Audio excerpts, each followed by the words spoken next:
Welcome to this tutorial on Restro POS. To access this feature, navigate to the sidebar, click on Waiter Requests.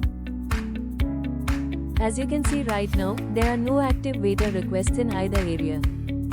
To begin, go to the table module and click the QR code icon. Scan the code at the table. Once scanned, the customer can access the digital menu and tap the Call Waiter button.